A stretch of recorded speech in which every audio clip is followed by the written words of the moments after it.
The big vision of this is like, 10x of Google. I say Google organizes the world's information and mentorpass organizes the world's knowledge.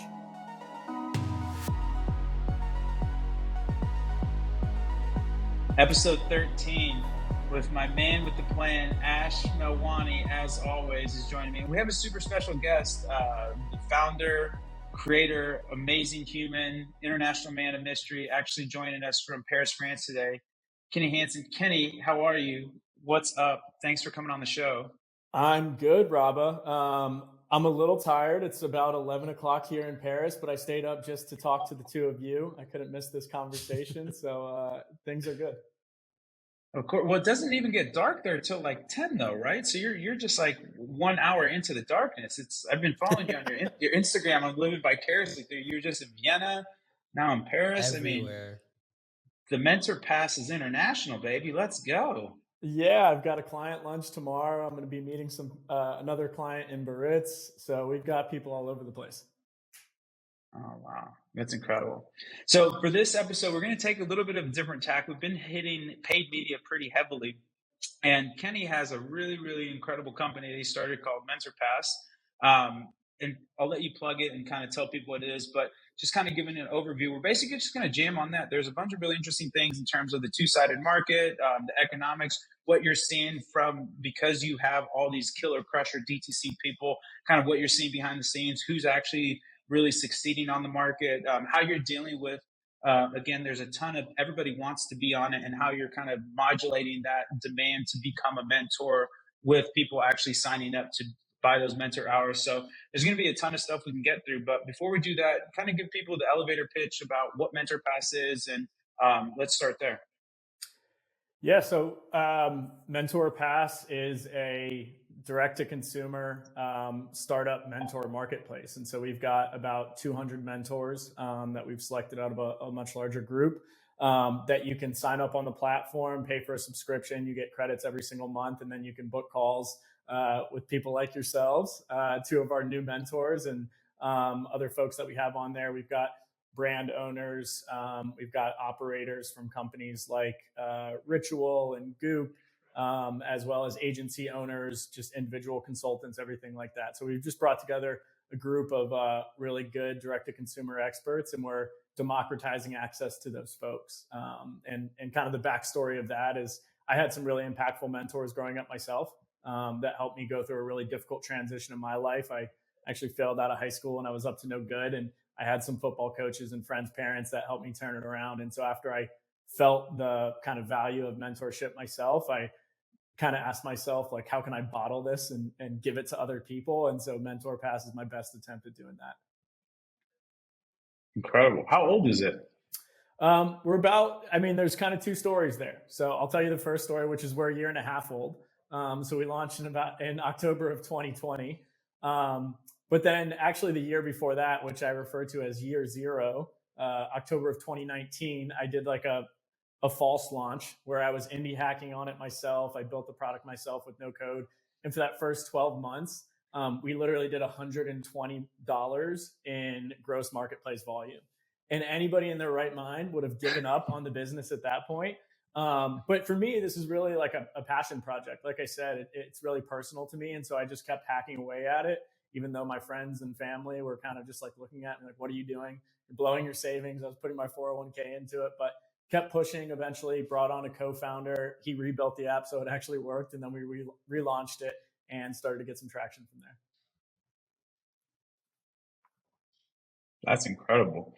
And so tell me, what are the biggest challenges you've seen in terms of, because again, you had to build much like an Uber, Instacart, what have you, the kind of technical fancy terms, two-sided market, double-sided market, where you're building not only the demand side of getting people to give you money, but you're also building the supply side of the mentors. So give some people some color there in terms of, because that's pretty much the hardest thing to do, is to build a double-sided market versus just building the demand side. So what was, I know the thought process behind it, but what are the challenges behind that? Yeah, so what you're referring to is often called the chicken or the egg. And the challenge with that is you basically have to come up with two value propositions and sell them at the same time and get those to line up. And so when we first, when I first failed to launch it, we had about 20 mentors on there that were like my friends from home and some friends that I had met while traveling. Not the most qualified people, but they were the best that I could get. And I had them just on a website. Sorry for any of those folks that are listening. I think one or two are still on the platform.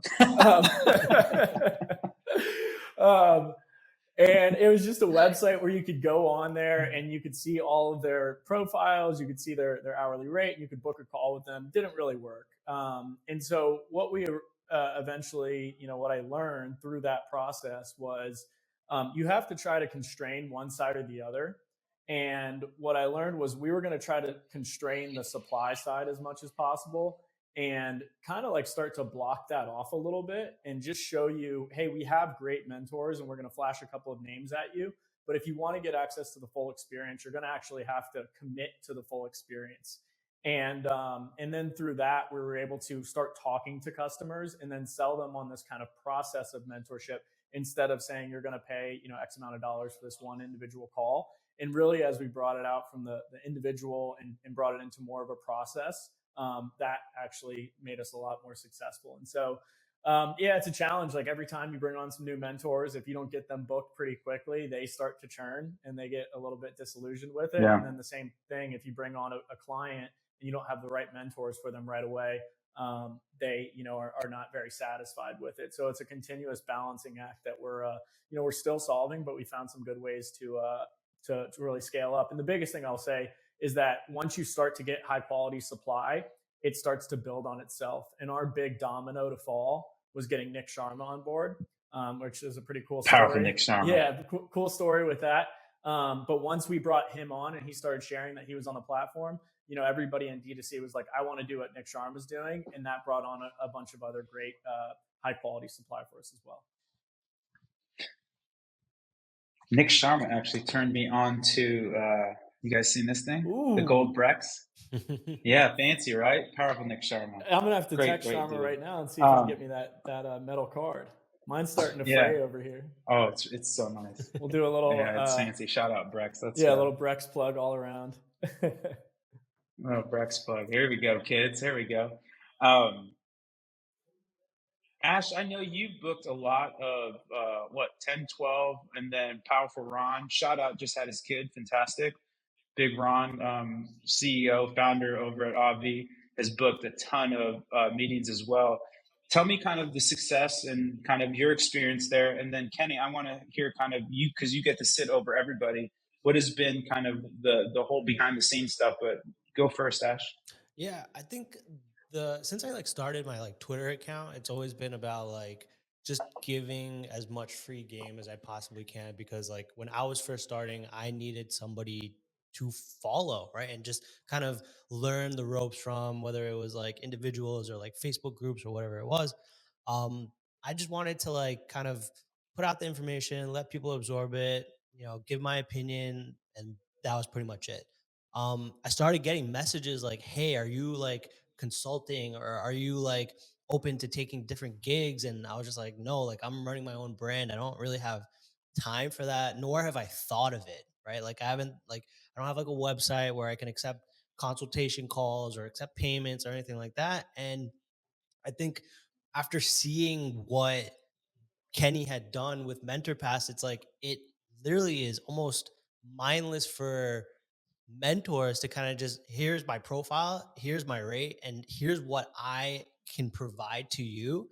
Let's book a call, right? So honestly, Kenny, you made it so seamless where, hey, you have a call, do you want to accept it?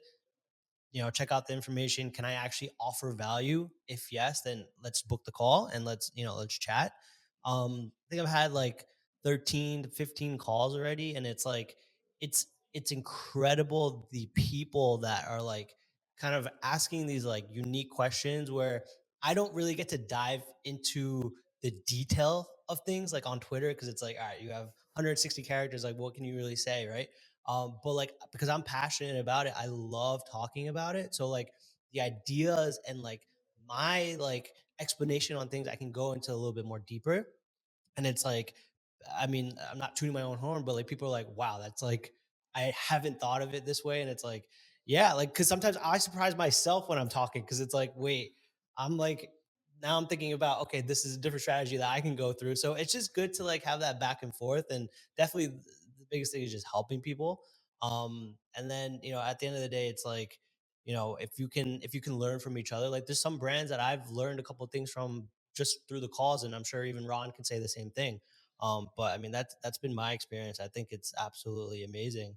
Um, and then kind of leads me to the question, Kenny, which I asked you when we met in Miami. It's like, where do you see, I think, a lot of these mentors, how big of an effect do a lot of these mentors have in helping drive traffic for the demand side versus like, here's the platform and then the brand kind of pushing, marketing and things like that. Like, where do you see that balance, and where do you think like you've seen the most effect, if that makes sense? Yeah, it's a great question. And I love everything you said. I mean, we've had such good feedback pretty much across the board.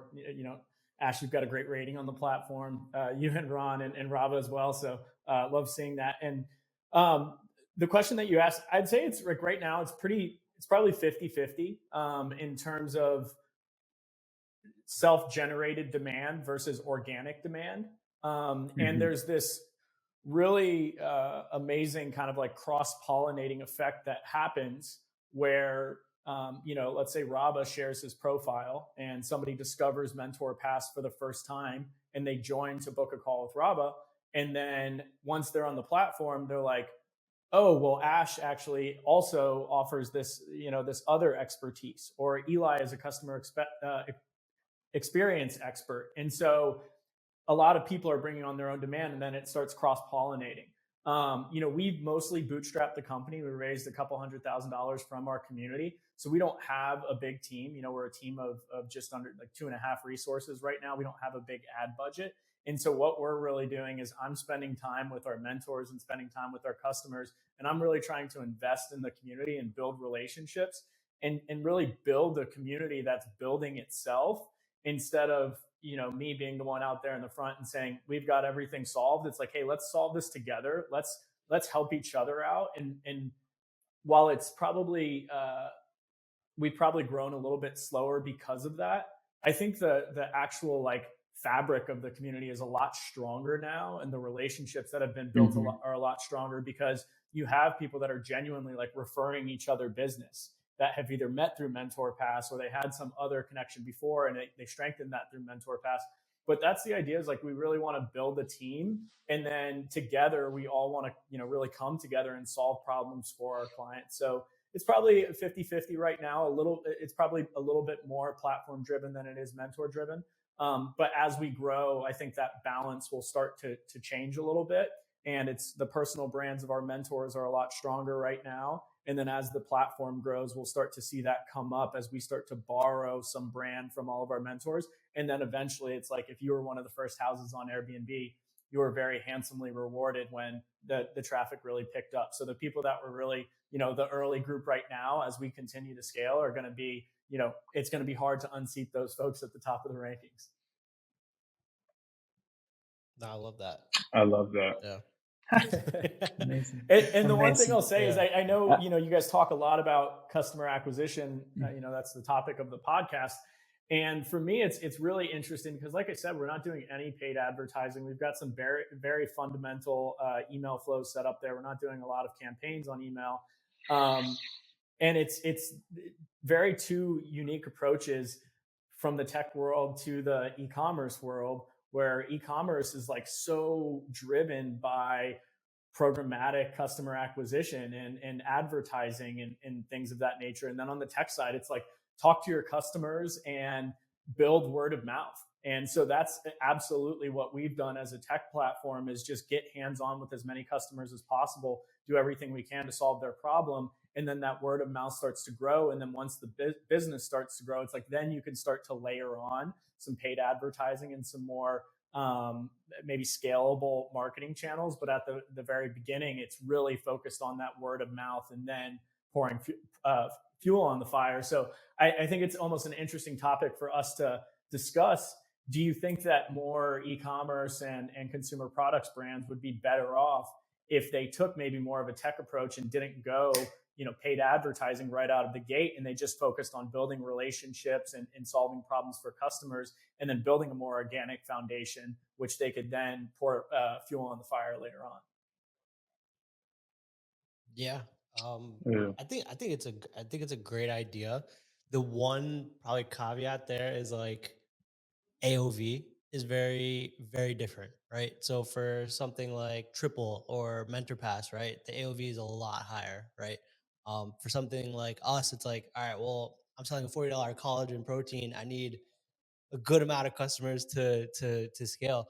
But the thing is that I think for us, where we try to do it side by side is with our community, right? So funneling people into, the Facebook group, 50,000 plus members, that kind of helps that side of it, right? Where it's a little bit more word of mouth. Hey, I'm in this community, join this community, check it out, that type of stuff. But to your point, yeah, I mean, it's it is tough. I think it is tough. I think the way that you guys have approached it, even like Kenny and Rob and Triple in general, the way that you guys have approached it has always been a build a community first, right?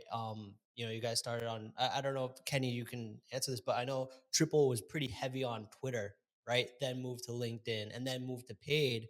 Um, just building those connections with the I guess where your potential customers are hanging out, right? The community being Twitter, LinkedIn. I think that was the best strategic move that you guys probably could have done.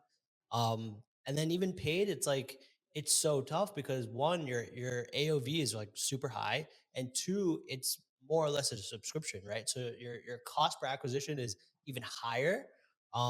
Like I really think even just like relying on some of these mentors to like bring in a good amount of traffic and then using them as trying to relate it to the paid side where you're almost whitelisting them as like the ads, so Yeah. like pushing some of their content that they might be tweeting about or even posting on Facebook or LinkedIn. So I think that's where the two kind of could probably collide from like a organic and paid side, but definitely tough for the direct to consumer, um unless you really like start with community first and have a group of people there and then try to sell them. But getting those people into that group, it's unless you have like a really big organic like reach, like influencers.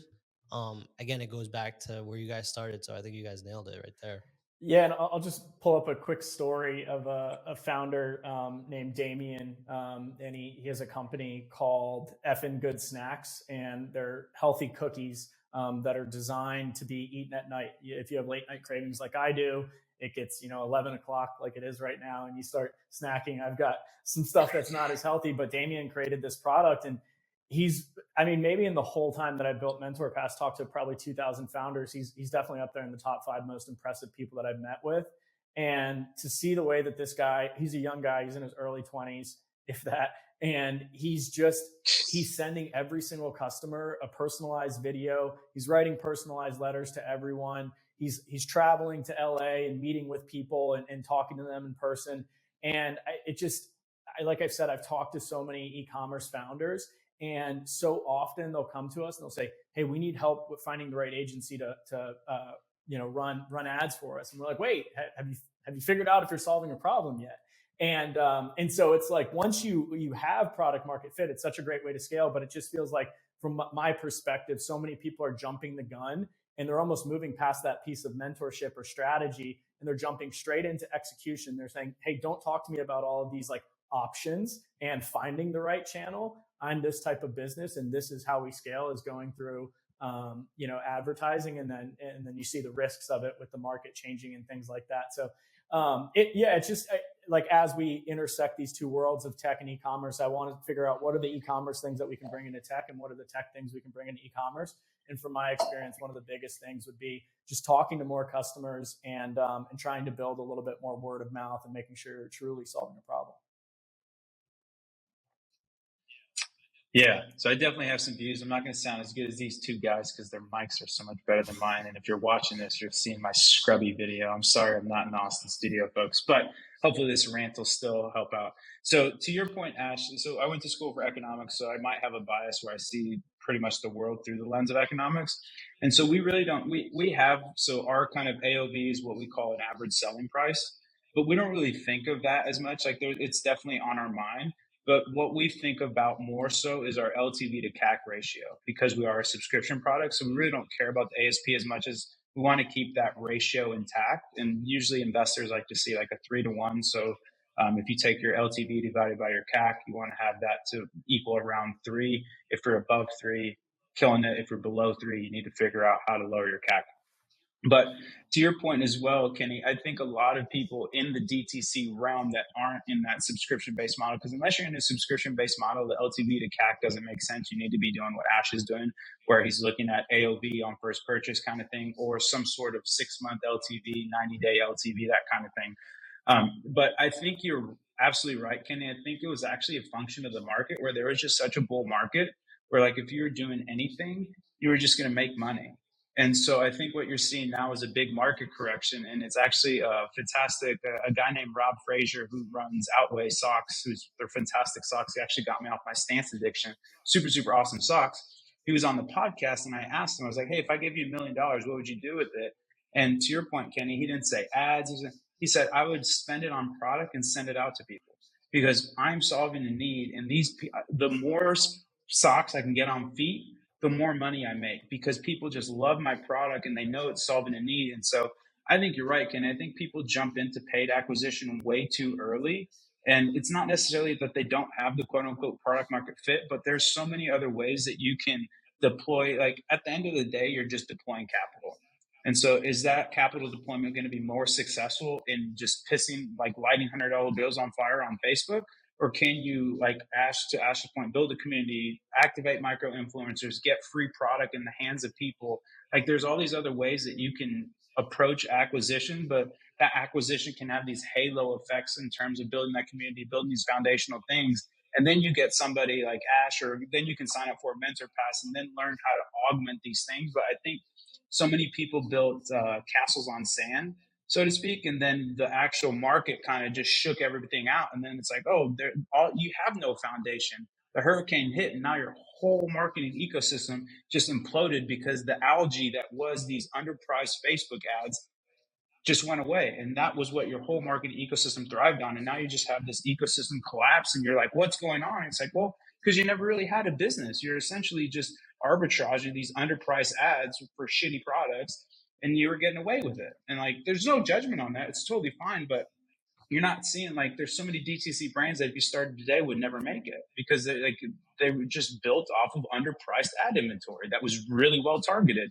And so I think that there's just been a really, for good or worse, whatever your judgment is on it, it's been a market correction where you have to have this fundamental of product market fit. You're solving a job to be done for people. Why are people hiring your products?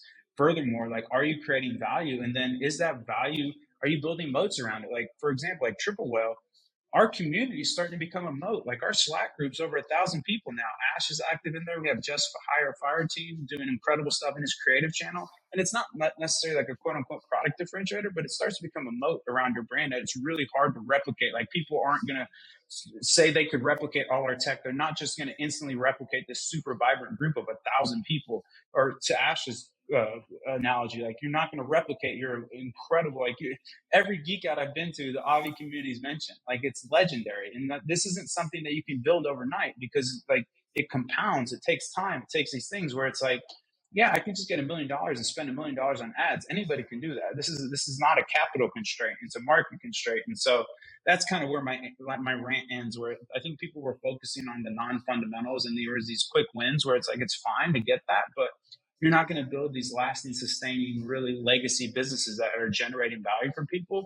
It's basically just the quick hit kind of terrible junk food versus actual nutritious stuff that people are going to, not only the job to be done, but when you create value in somebody's life, and like for mentorpass, it's a great example. Like when you make people feel successful, there's just such a feeling that can't be replicated that it really ingrains in that emotional center of your brain that like, it no longer becomes like a transaction, but it's more so like, oh man, this is making my life better. I'm so dumb to not do this. It's more of like an IQ test of like, why don't I just give Kenny more money, because this is making my life so much better. And I think that has been lost a lot in the previous years of marketing. You're seeing the people that didn't invest in those strategies really the chickens are coming to roost kind of thing. But there we go. End rant. Yeah, I always go back to like the Seth Godin school of marketing, and it's very different from what a lot of people come in and they're looking for. And it's like, what's your purple cow? Like what's remarkable about what you're doing that people are actually going to talk about?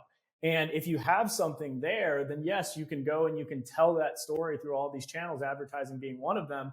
But from my perspective, I see so many people that want to skip that purple cow in figuring that out. And I think from my perspective, it's because it's hard. I don't know if we can cuss on here, but it's hard effing work. It's really hard work. It's the stuff that you want to try to avoid. It's like, hey, we're not really differentiated, but if we just skip past that and we don't talk about it, then maybe we can forget about it and we can just focus on something else. And so you've got to ask yourself the really hard questions and say, why is this a remarkable product? And why are people going to tell their friend about it or buy it for someone for a holiday or something like that? And I think that's like a big piece from all the folks that I've talked to. It's like the good companies understand it, and a lot of the others that don't last, they try to skip past it and move right into execution. And it's another thing that I've heard from some of our best mentors, and like Nick Sharma is one that's always pounding this. He tells founders that come to him like, hey, don't spend on ads yet. You're like, you've got no business, and you're going to just waste your money and throw it down the drain. So yeah, just taking a really hard look and saying like, what's remarkable about our product? What's the story that people are going to tell about us, and focusing on that before you dive in and start spending a ton of money. Beautiful. Beautiful. I love it. Well, speaking of, you do sit across all of these incredible mentors. You said almost over 200 of them. What are you seeing in terms of kind of any kind of through lines, or what people are succeeding with, failing with? Like, give us some color. Yeah, so the evolution of the marketplace, when we first started about a year and a half ago, we were really focused on SaaS companies and just really general tech startups. And then we got into direct to consumer, and Nick was our first big direct to consumer mentor.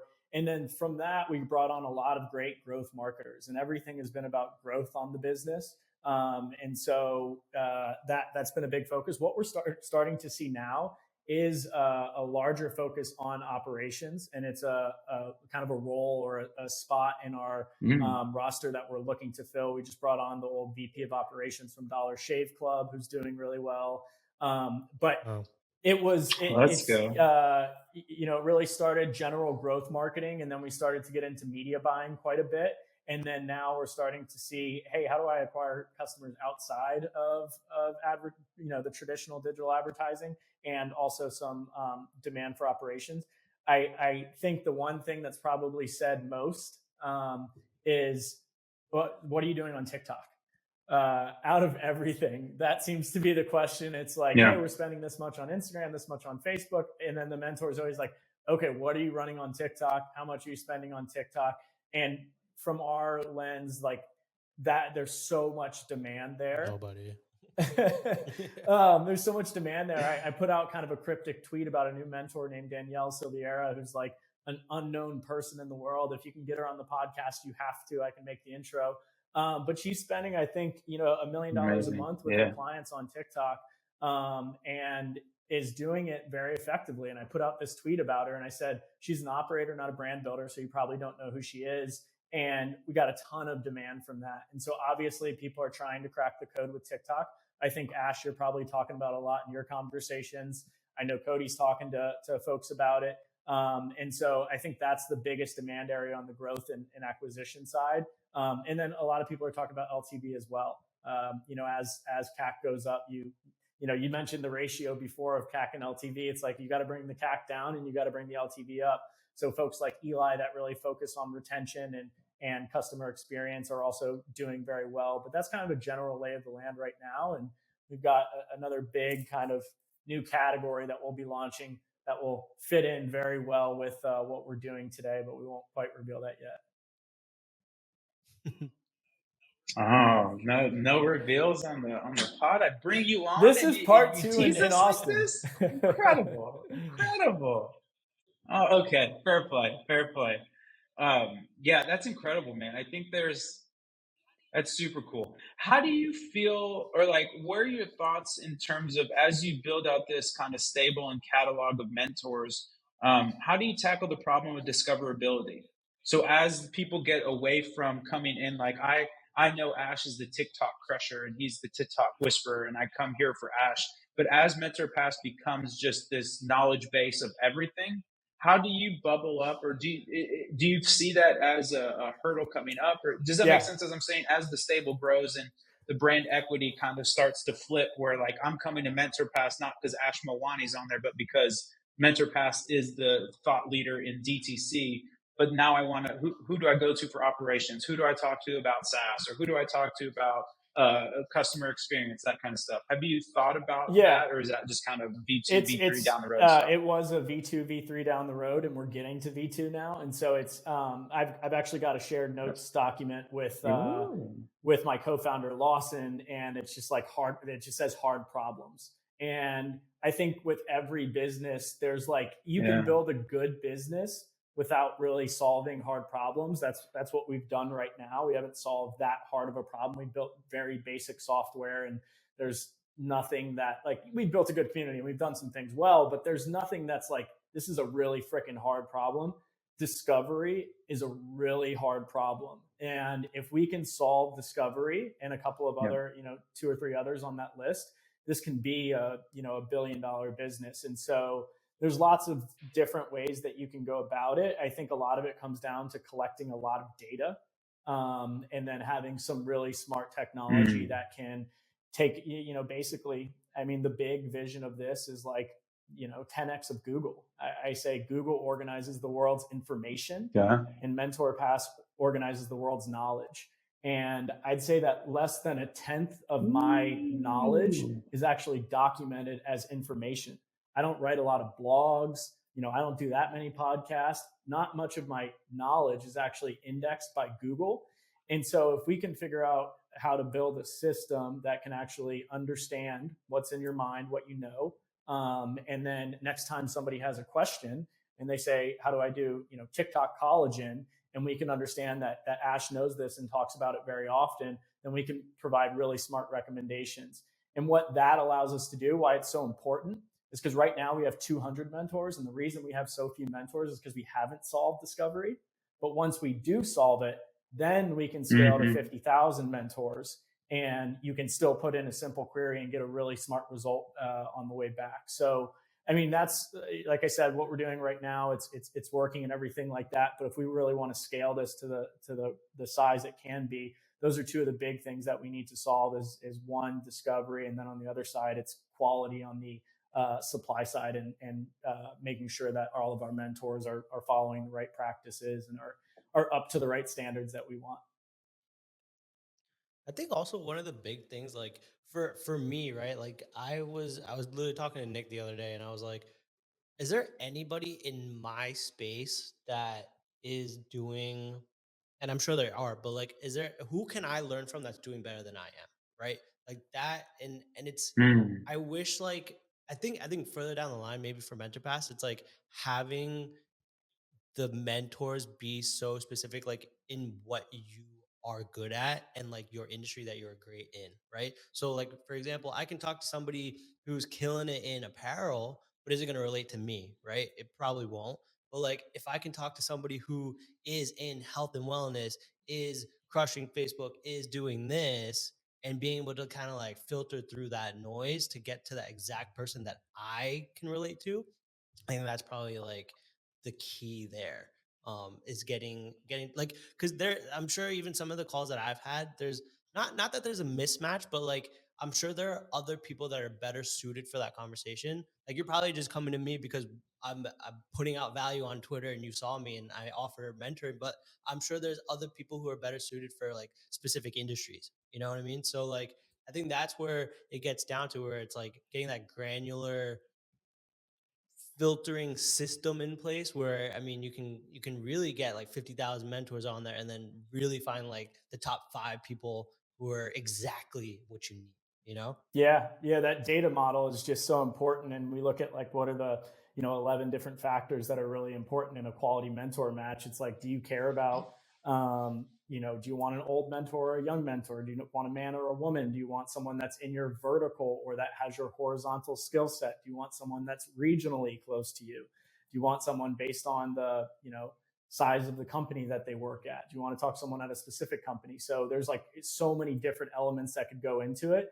And then it's how do you build a user experience that doesn't feel like you're clicking buttons and filtering X, Y, Z, but you just naturally, whether it be with natural language or something like that, it feels like a smooth flow of discovering the right person of like, I'm browsing through Airbnb and I'm going to click on, going to Paris and learning about Facebook advertising or something like that. So how do we actually build a really delightful user experience that is also very smart on the back end and can connect you? And one thing that is always really exciting for me is when we start to visualize this relationship map.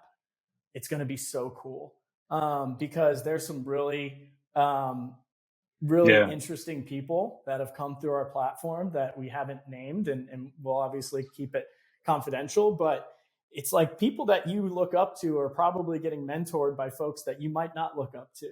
And so when we can start to build that and say, oh, the person that, I thought that I wanted to get mentored by this person. And then I realized that they were actually getting mentored by that person. And you start to build out in like, I grew up playing football. You talk about coaching trees and you see one of my favorite books, The $1 Billion Coach, Bill Campbell, who was coaching Steve Jobs and all of these people. And that's like my biggest vision is I want to build the next Bill Campbell who's coaching and mentoring the best founders in the world.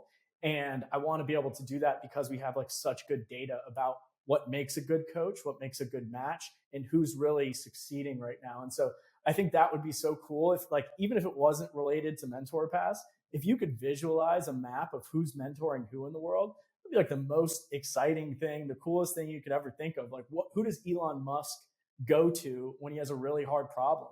Is he going to David Sachs if it's about operations? Is he going to JCal? Who is he talking to? Who's Emily Weiss talking to when she's going through a really big decision? That to me is just like, I think that like who's advising the player. You've got Phil Jackson, you've got Michael Jordan. Everyone's focused on Michael Jordan, but who's the Phil Jackson in the D2C world that's advising the best of the best out there? So I think we're in a very unique position to be able to actually like create a map of those relationships. That's interesting. She just left, didn't she? Or there was a I tweeted about it today. Like the New York Times once again writes an article where it's like, this is the end of the girl boss because she was moving from CEO to executive chairwoman. And then Ryan Peterson today announced that he was moving from CEO to exec chair. And everyone's like, oh, so great for Flexport. It's like just the same thing happened a week ago. And everyone said, oh, Emily, she failed and she couldn't do it. That's why someone else needs to come in. But she's an amazing founder, built an incredible She's business. A crusher. Robert, who are your mentors? She's a crusher. Yeah. Right now, man, it's a great question. I mean, that has been one of the things that I've struggled with. So I actually see mentorship in like a 3-layer because that's what's actually been really interesting about mentorpass. So I see mentorship almost in, like I said, 3 layers where there's people that I can teach. So they're kind of people that are still, where I was on my journey, but now I'm kind of a little bit past them and I can pass that and pay it forward. I see people where I can talk to that are on my level, where I can respectfully have a conversation and I respect their skill set and they respect me and we can have a very candid conversation. And then I have people that I want to talk to because they're way farther than me. Honestly, man, the biggest person in my life right now mentoring me, it's going to sound cheesy, but Nick Shackelford. He's doing a bunch of really cool stuff. And it's not necessarily so much in the skill set, but just more so in like the life he's building, the value he's creating, a lot of the meta skills that I really appreciate, where I think he's doing a lot of really cool stuff. Everybody that I interact with has a really good like exterior perception of him. And then from me and him, like we text all the time, we're close now. And like, it's been cool because I've always kind of admired him, but I've met people before where they say never like get to know your heroes kind of stuff. And like once you do meet, and you're just like, oh my god, it's a fucking horrible human. Like, oh, what did I should have never got like the high resolution picture of you because when I didn't know you, like I had this like laudatory view of you. So I would say Nick is probably really close. Ash again has been super super amazing. Where I've seen him just not only grow, but it's been a challenge because there's a lot of people that I have like a Steve Jobs or an Elon Musk or even a Bezos or like these people that I really like. I read tons of business memoirs, Phil Knight, like all these people, but sometimes you have to separate like the business acumen from the personal. And so it's been a challenge to find somebody that I want to emulate because there's a lot of people like I'm a huge capitalist. I want to make all this money, all this stuff. But then some of these people, like you read more into their bios and stuff, and they're not necessarily like Jobs is a perfect example. Or there's a lot of people that aren't necessarily the best humans that like aren't really, quite frankly, good people. Or good is such a bad descriptor because it's good, bad, whatever. But they're people that I don't want to emulate in my personal life, but I do want to emulate in my business life. And so the challenge that I've been trying to reconcile, like how closely are those linked, right? Like, can you be this super wealthy, amazing person, but also do good in the world and help people out and do these things? And so that's been something that has really challenged me in terms of finding a mentor because I've yet to discover people that have the business aspirations that I have, as well as kind of my personal slash moral type of pathways that I want to go down. And so that's been something that has been a real struggle, quite frankly, for me because I do have this huge capitalistic bent, but at the same time, like there's some certain areas that don't necessarily reconcile in terms of my personal life with being this super capitalist. So I know this is a super roundabout question Yes, outside definitely of shout shout out out to Nick Shaq. Shackelford. And What I about just you, want to give Kenny, or you you, a Ash? real quick, Rob. What Like I'd say is like that is something that we see often. And the one piece, like the one question I'd ask you is, does it have to be one person? And can you have different mentors for different aspects of your life? And looking up to somebody like Shaq because of his Yep. entrepreneurial success and also still being a great person. And then when you're trying to figure out how to make money, it's like, and obviously Shaq's been very successful, but I think that's one of the big challenges is everyone's looking Yeah, for yeah. this perfect person. And we always call it like the capital M mentor. And it's so hard to find that. And you're going to wait your whole life to find it. Instead, what I try to look at is like, I learned customer experience from Eli. I learned growth from this person. I learned how to be a great person from that person. I have an executive coach. So really starting to build a team of mentors around you. And that's the way that we built Mentor Passes. You know, you get credits every month so you can talk to multiple people, but really building an infrastructure and saying, hey, you're really great at this. And I might even be more professionally successful than you, but you understand, you know, balance and meditation really well. So you're going to mentor me on that one thing. And that's, I think, a great way to kind of unlock that or get unstuck when it comes to finding that perfect person. Did you just honey pitch me on Mentor Pass? I'm signing up today. That was incredible. That's exact. I mean, it's amazing though, because so I'm a big Stoic. I'm really into Stoic philosophy, and all the killers like Seneca, Marcus Aurelius, like basically anybody that was anybody, it had exactly that. Where nobody had like a North Star. Everybody had their specific mentor, whether that be like in their religious area, in their accounting and finances, in their relationships, in their business, and everybody had a mentor that owned those silos of responsibility. And it was your job as a person to synthesize all of that to get you to where you wanted to be. But that's a really eloquently I'm put, really Kenny. glad it resonated. I really like that a lot. Ash, you're up. Who are your mentors? I think I have a very specific example of like where when I first started, right? Like when I first started media buying and just getting into this world of startups, I think from day one, my mentor has always been Ron. I think he got me the opportunity to work at this startup when we first started working together. Just learning from him about what goes into just marketing in general. Like I was fresh off the boat from college with a finance degree, and here I am working on a marketing position. Kind of just he has always been and will always be my biggest mentor. Now when it comes down to like specific skills, right? I think as a media buyer, that's always been my MO and like my personal favorite thing to do in any business. Um, I mean, Shaq has always put out so much, information. A lot of these guys back in the day, like Tim Bird, I think between those two, those guys had always put out the information where it was like actionable things that as a media buyer I could do and test. But what's really interesting now is that when this whole iOS thing had happened, I feel like it kind of reset everything and everyone was on this level playing field. Had you had experience prior to that, and everyone was on the same playing field where like everyone's like, what the fuck do we do now? Right. And so like now it's not like, hey, again, like, hey, Shaq, like, have you figured it out? And it's like, not like nobody's really figured it out, right? So I think now at a point, it's not like who can you look up to who's like killing it, but it's like, hey, who can you keep in your circle that like, hey, did you try this? Oh, let me try that. Like, just talking and kind of like, you know, um, just sharing what's going on in the industry. And I think that's where like even Twitter has become such a huge thing where everyone's sharing their opinion on certain things. Like this might work for me or this might not work for you. Like just testing these things and like just just community right now is like, I think, I don't know if this sounds cheesy, but like community is like the biggest form of mentorship right now because like everyone's putting in a little bit. So like as much as you put in, you can get out. So I think throughout my life it's kind of changed. And I think now it's like, just find a good group of people around you, similar to what Rabo was saying, is, find people that are doing the same as you, maybe a little bit better, and just try and learn a little bit here and there.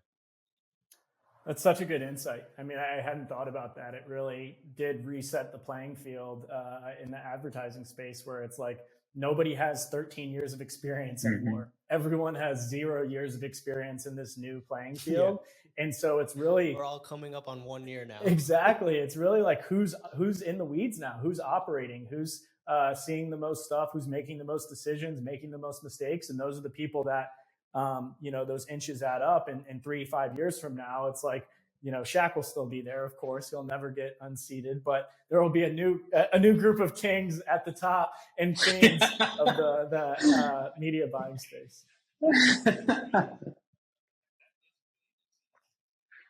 That is a really interesting insight. I should come with the heat lately. Your exclusions thing. Now the mic has just changed the game. I have some questions for you, Kenny, because that actually, is there ever any thought where Mentor Pass either moves into some sort of asynchronous format or some sort of small group that you could buy into? The asynchronous thing is a very interesting opportunity. And the reason that it's so compelling to me is because in this remote work world, we're all dealing with Zoom burnout.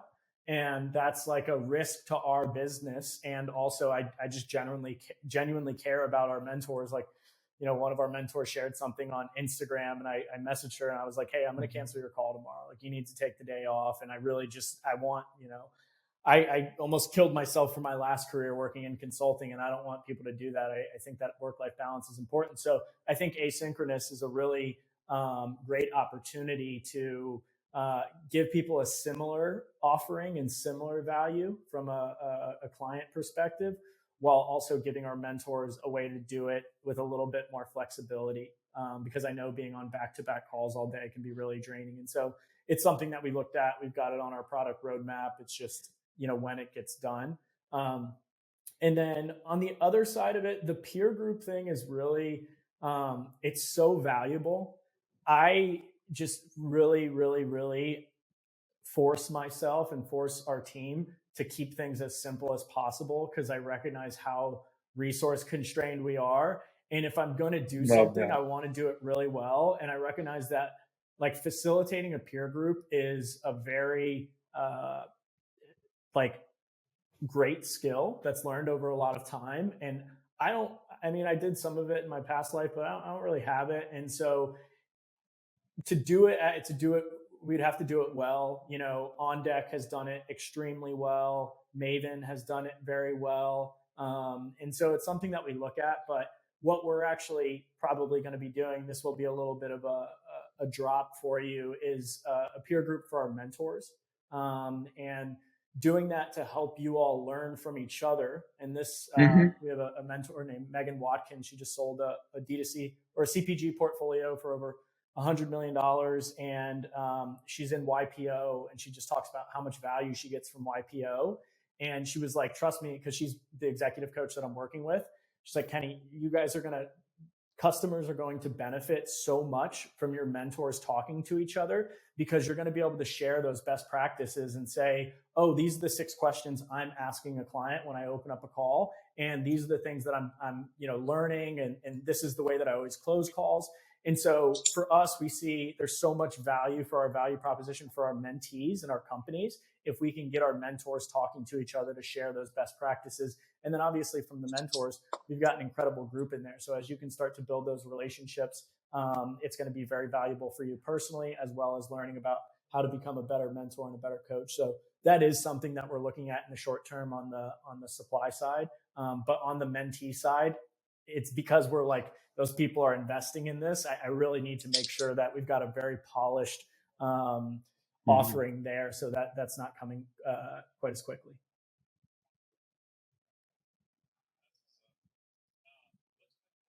That's what's up. I don't. It What's stands for YPO? Young Presidents Organization. I just checked it out yesterday because I was talking to my co-founder about it. And so YPO and EO, Entrepreneurs Organization, are 2 communities for. Yeah, so EO is, I think, EO, my understanding is EO is kind of the entry level. It's still, I think you have to run a business that's doing over $1 million in revenue. You have to have a net worth of a certain amount, and then a bunch of other qualifications. I think YPO is very similar. I think YPO might be a bit of a step up. And then there's another organization called Tiger 21. I just watched a podcast, My First Million, where Sam Parr interviewed the founder of Tiger 21. And the way that this guy compared them was the net worth of the members. And I think it was like YPO, the average net worth was about around $1 million. EO was around $1 million. YPO was maybe 5 million. And then Tiger 21 was like 100 million or 20 million or something like that. And so they really focus on taking operators and entrepreneurs who have built wealth through their business and helping them transition from wealth generation to wealth preservation. And how do I take all this money that I've earned and put it into the market, invest in real estate, everything like that. But they've built they have these forums where their peer groups meet monthly. And it's been very effective in building those relationships, holding each other accountable, and growing together. So we're going to borrow from that as much as possible to bring into our approach.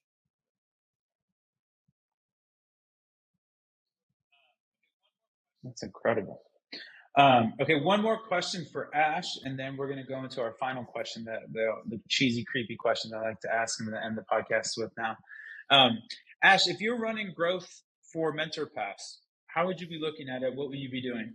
It's a good question. I think it's something similar to what I mentioned before, which is I'd probably get your top mentors that do have a pretty decent following. Myself, Raba, maybe Sharma, all jokes aside, but like getting some of these guys that do have, a good, I guess, track record on the platform. And then also, kind of tweeting about their, I guess, how their experience has been. And then also kind of whitelisting that through different platforms. So if we're talking about paid, literally showcasing as on the mentor side, what kind of experience they've had, what kind of stuff they're talking about. So like if you have different people from different sectors or I guess niches, so, growth or operations, finance, brand building, this and that, having a bunch of like those kind of put out content, right? So like almost like UGC style, but it's from the influencer. And then just whitelisting on everywhere you can, Twitter, Facebook, Instagram, TikTok. That would be on the paid side, I think, because that's probably where I would be thinking about. I love that. Awesome. I love it. Let's get creepy. Okay, you ready for the creepy question, guys? So last time was we'll give you last week's, Kenny, and then we'll do the this week's. So last time's was are there more wheels in the world or more doors in the world? This is a TikTok. Are you team wheels or team doors? I'm team doors. Yes. Because my Really? rationale. Interesting. Oh, So because when there's I more thought about wheels in wheels, the I thought world. about cars, and I'm like, there's 4 wheels on a car, but there's also probably 5 doors. That was my way of getting there. Not horrible. So the skyscraper, I think, is more compelling, but at the same time, like I don't know what kind of chair you're sitting on, but like every office chair has like 5 wheels by itself. And then the other thing that broke the bank was, I guess Lego makes like a bunch of wheels. Like they Does make that like count? 300 Your million Legos? wheels car by also has themselves the just with steering toys. So, wheel and the anyways, volume that's knob all good. too. Those are questionable wheels. Amazing.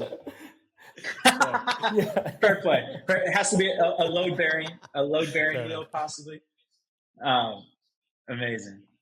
Okay, so the new creepy question this week is: if you guys could start a brand with any celebrity, what would the product be, and who would the celebrity be? Do you want to go first, We Ash, both want or you time want to some time to think. think? Kenny, Guess first. okay, I'll plug mine then. I'm doing the OG Okay. Bo Jackson. I'm doing a supplement line. Kind of boring, but I want to make some money. Bo Okay. Jackson's arguably the best athlete of all time. He's my favorite. I'm going to Incredible. think out loud. Tecmo Bowl. I'm going to Come think on. out loud. And You're up. You ready? where my mind is going Okay. is who is somebody that has a really, like, I'm thinking Mr. Beast. Who is somebody that has like a really authentic media presence, Oh, like totally probably with you. more YouTube long form. It's probably Joe Rogan that I'd want to launch something with. He's obviously already got whiskey, but who's got like a really authentic media presence that's not oversaturated? Like they're not overselling their audience already. And then I think you'd probably get into the question of like, is this a one-time like quick hit? Then you'd probably go with like an older creator, or is this like the lifetime of the business? Then maybe you bring in a younger demographic that can grow into it or something like that. So that's where my mind is going. Oh, I love that. And then what kind of I probably like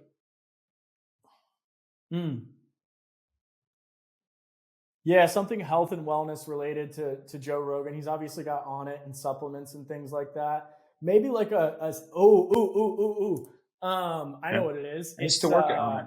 A psilocybin mushroom company with Joe Rogan. Love it. Not horrible. Huge not TAM. horrible. That is strong. That's better than the Bo Jackson supplement. Interesting. Huge TAM. Mind blowing TAM, if you will. Okay, Ash, I don't know if you're going to top that. That was he showed us the proof of work. I mean, Kenny, you're above and beyond here. It's very solid because it's a similar approach that I would have taken. I think I would go with like Dave Portnoy and like put out. I know he launched like the frozen pizza, but I would redo it and like go big with it, you know. And then maybe like even accessories around that. So like something to do with like food, maybe even pizza. And then you can also like expand the line, like sauces, seasonings, like the whole thing, you know, whole kitchen. But yeah, what if you just everything. You did a pizza holder with Dave Portnoy. Yeah. You would hold your I slice. feel like pizza Didn't ovens get your hand are hot greasy. right now. I'm seeing like everyone buying pizza ovens for their backyard. Yep. Yeah. The uni, I think, or something like that. Yeah. The Ani uni, something like that's supposed to be really good. I do. Yeah, that was a hard question. Those are Kenny. I think you definitely win that one. That one. I think out of the three, I would invest in your company. That was really good. I like it. All right, boys, we're pushing up against it. Kenny, tell people how they can follow you, how they can get more involved in the mentorpass. This time is yours, my friend. One day I'll eventually change that. I don't really work with no code anymore, but for now it's at no code Kenny. And then mentorpass is just mentorpass.co. And then email is kenny@mentorpass.co. And then OnlyFans, you can, no, we'll leave that one out for now. We'll just stick with mentorpass Twitter.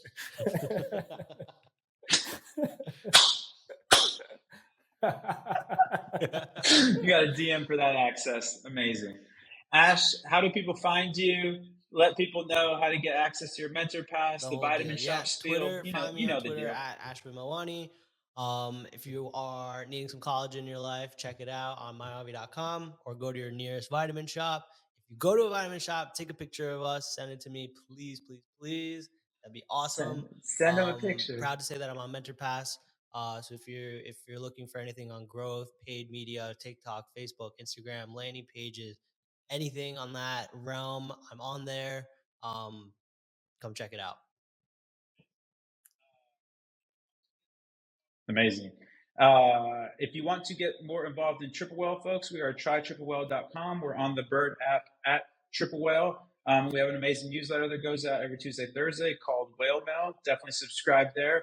And then I am also on Kenny's wonderful platform at Mentor Pass. So if you want to support my ridiculous sneaker habit, I'm actually about to cop some heat. My dealer just dangled some ridiculousness in front of me that I don't know.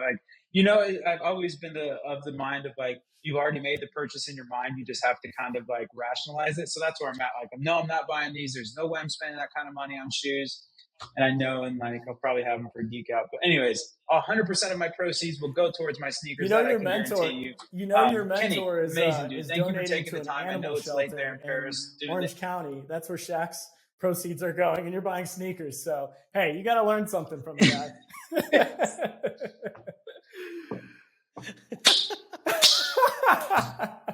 You're killing me here, Kenny. Sorry, didn't mean to kill the clothes.